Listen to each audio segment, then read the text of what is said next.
Ladies and gentlemen, we want you to stand and we want you to make some noise. Ladies and gentlemen, let's go racing here at Knoxville. Only the best go 3 abreast. It is show time at Williams Grove Speedway. Ladies and gentlemen, boys and girls, here at Eldora Speedway, it's showtime! You got them for a rep. Often imitated, never duplicated. The greatest show on dirt, the world of outlaws. It's time to sit back, relax, and enjoy because, ladies and gentlemen, it's showtime! Set to do battle for 30 laps. The green flag is waving.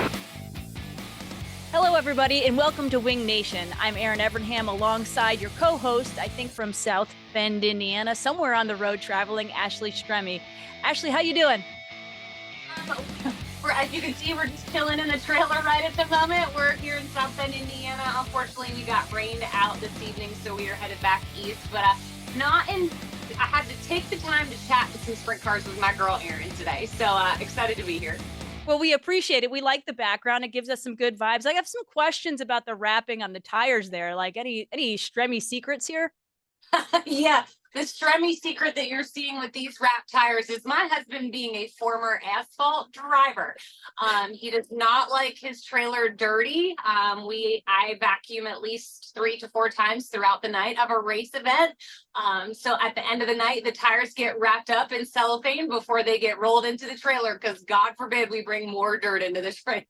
That's impressive. Now, and I've heard a story about him like sweeping the dirt, like the dirt under the race car at the track. Is this true? Yeah, that was early in his dirt career. He started to embrace dirt racing, I think, maybe just a little bit, but he's very OCD and very particular about how things look and not having to roll around in extra dirt at the racetrack. So yes, early in his career, he did sweep his pit stall.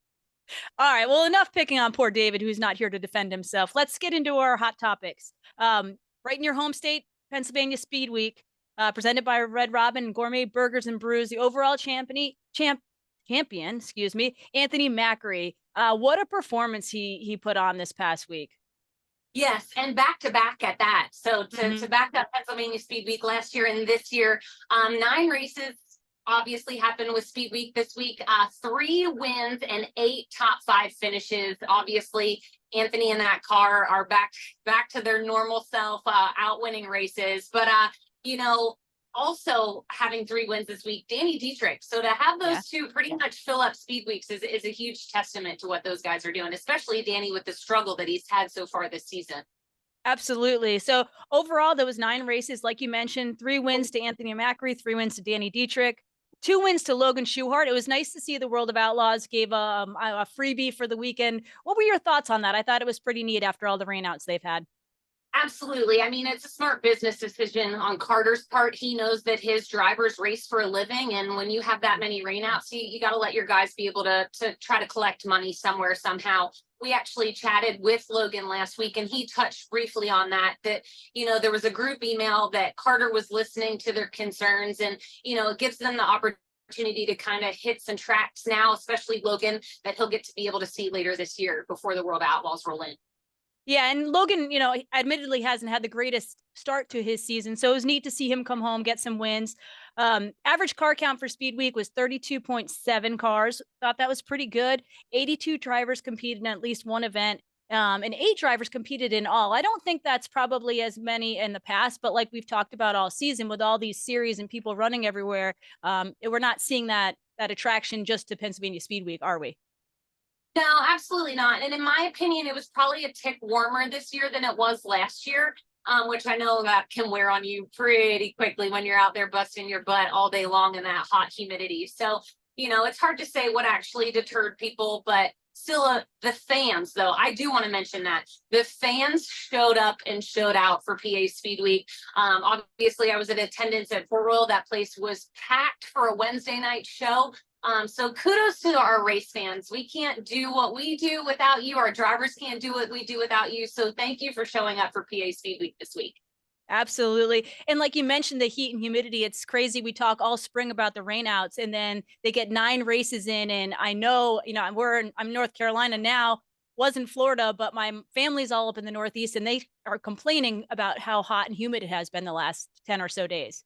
Yes, it's been ridiculous here in Pennsylvania. I mean, was it 2 weeks ago we were hitting 98-degree days?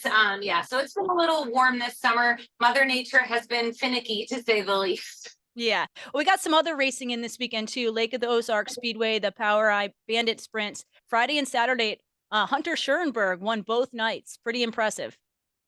Yes, and then of course, King of the West in the NARC series, they were at Petaluma, and the winner was Sean Becker. Really cool deal. First King of the West win of the season for him. So cool to finally see that.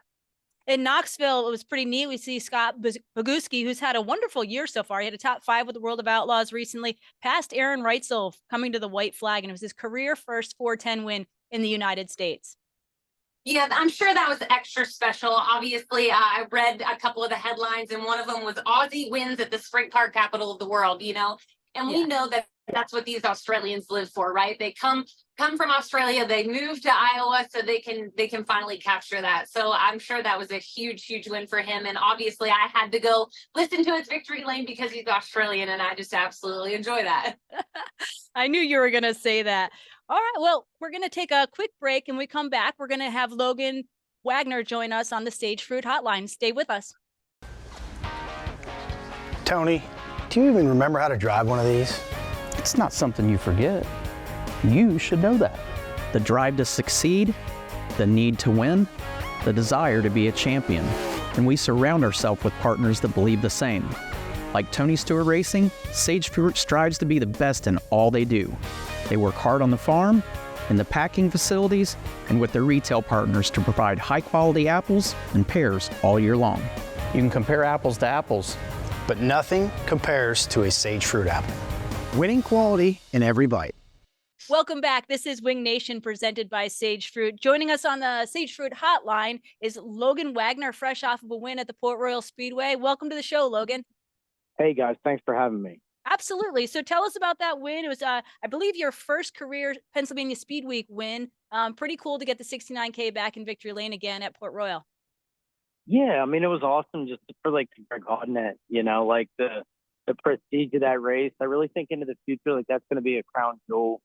I mean, I raced with Greg a lot, and to do it in his honor, it was good for the memory book, right? So I feel like Donald and I and Davey, we've all been really clicking, just unfortunate events early in the year. And we've had some speed as of lately, and I feel really, really good behind the wheel. They give me such a comfortable car, night in, night out. It's unreal. So, I mean, we won, I think, 2 or 3 weeks before that and had a lot of speed on that Wednesday night. And then to be able to get up front, start in clean air, and then, hold off Brent Marks and Maxey and Dietrich, those guys behind you. It's like running in the woods and being chased. But I felt like we were picking off some clean laps and comfortable there towards the end with my win back. Logan, you talk about Davey and Donnie, and obviously we know their past and what they've been able to create. What that learning curve, obviously we know with Lance being in that car, he's a bottom feeder. You kind of run the whole track. What has that learning curve been like for you, and you guys learning one another and what you want to see out of a race car? Yeah, I feel like a lot of what I wanted going in was for me to discipline myself and to really commit to that bottom and middle groove. And don't get me wrong, it worked, and it was working great. I just found myself a lot of times to not be as versatile maybe as I once was. So, I just felt like a couple weeks ago going in, they had the track really going to be top dominant. I could tell when I walked in. And I knew we just had to be there. So, I mean, a lot of my experience over the last, 7, 8, 9 months with Donald and David, it's for me to just shut my mouth and listen to everything they have to say, right? I mean, as a younger guy, I'm 33, Davey's 90. He's forgot way more than I'm ever even going to learn, and he comes to me the other day and tells me something that he just learned with Pittman the night before. And I'm like, at 90 years old, you're still learning. He's like, yes, it keeps me young. The history behind that team, there is a lot of weight on your shoulders, but when you get there, you don't feel it. They have a way of, easing the tension and, And I feel like we're really starting to click here, you know, mid-coitus here in the year. You mentioned Pittman and Davey talking with him and learning. What has that been like to, I don't know if you're sharing the exact same car as Darren or not, or if it's a different equipment, but we had Darren on the show a few weeks ago and he just spoke about getting in that car and it feels so smooth and you have so much confidence in it. What has it been like, A, to share the car with Darren, but is that you share those same sentiments when you get in that car? Yeah, absolutely. I mean, like when you sit in that seat, you know, you're just going to have a really, really good feel night in, night out. You know, that window they give you is phenomenal. So even when the car is bad, you know, I feel like you can make like Darren, myself, and Lance, like that you can correct for it and you can find an even faster lane down. So even some of the misfortunes, I mean, ultimately at the end of the day, can be a fortunate thing. Darren, as far as him and I, we chatted over the winter time. Him and I have always had a really good relationship, and he found speed in that car as well early in the year. And I look forward to see him go out to Knoxville again. And I was confident with the car that it went quick time out there. It has a lot of speed and time throughout, and that's a testament to Donald and Davey what they do with that car to make it roll so free. So. Yeah, it's just really been a pleasure to work with all parties involved. You and Cassidy, you know, like he's there in my ear before we're going out to time trial, telling me where the guys are running. So that's a critical part, you know, as a driver to have that edge with all the people involved. It is so true. And I mean, we've talked about it before, Logan. Obviously, the haters are going to hate. They call you the one track wonder, but I think it really goes to show, especially after 9 days on the road, you know, and you're only racing Port Royal and you're still coming out with a podium finish on Wednesday and then obviously winning on Saturday. So not racing every day is not hurting you in any way, shape, or form. But I know we chatted, you know, when you were still in the 1Z, you were a pilot at the time. Are you still flying now? Have you kind of completely been done with flying and racing is your full focus, or is there still a part-time deal for Logan on the side? No, actually, I'm managing an airplane at our local airport now, Tuna, for a really great company. Really fortunate to be in the position I'm in, so I get to manage it, fly it as well, and really work with the family one-on-one. So that's my full-time job, really. And then racing has been secondary. I mean, we get to race when we can. And like you said, like I think in the top 6, we were 6th in winning. In the top 5, we're all guys that run every single race. So I feel like to be able to pick and choose and run your races wisely, I feel like Krietz has always really done a good job of with Lance. And money earned at the end of the year, I feel like he's always right there too, compared to some guys that run 50 or 60 shows. So yeah, I mean, I'm really happy where I'm at with my family, with my job, with racing. And yeah, I mean, everyone that boos, they're all making noise. So I like to hear it. Right. Logan, obviously the part-time racing thing is working out well for you with 2 wins this season and I think in only 14 starts. But was that an adjustment to, I mean, I know you didn't always run a crazy amount of races per year, but still this is pretty part-time. It's working well, but was an adjustment to do that. Yeah, no, it really was. I do feel like right now I want to win really bad. I think it might have been when Scott was like 35. They said like a driver hits his prime at 35. Not saying after that you're not really good, but it's just sort of at a driver's age. And I feel like I was 33, so I want to race right now, and I want to race bad. And I feel like the more we race, only the closer we can become. So a lot of rainouts early in the season, but getting into a couple races here in Speed Week, and then going into this weekend, I feel really good with the team. Even at our race count. Okay, so we've chatted about all the racing things, catching up. I want to talk real quick about your Loud Pedal apparel, and then your trip to the beach right at the moment that we're absolutely interrupting. No, it's all good. Hey, Loud Pedal is strong. Right now, we just ordered a new pair of Magnetos because they sold out, and they're coming in here in less than a month, and I'm excited to show everyone. I mean, they're really nice, but I love a nice pair of fitting sunglasses. I just do for flying and racing, but they're coming in soon, so that's awesome. But I'm here on the beach right now with the family. It's awesome to get Dad down here for the week. We're in Ocean City, Maryland. I used to come as a kid, and I decided to come back this year. It was so awesome to have the kids. But no, I do appreciate you girls having me on. as always, and I hope to really hear from you going into, I guess, here at the end of the year. I hope we can up some more wins so I can be back at one. Absolutely. Well, we won't keep you any longer. We'll let you get back to your kids and enjoy the beach. But just quickly, what are your plans for the rest of the year?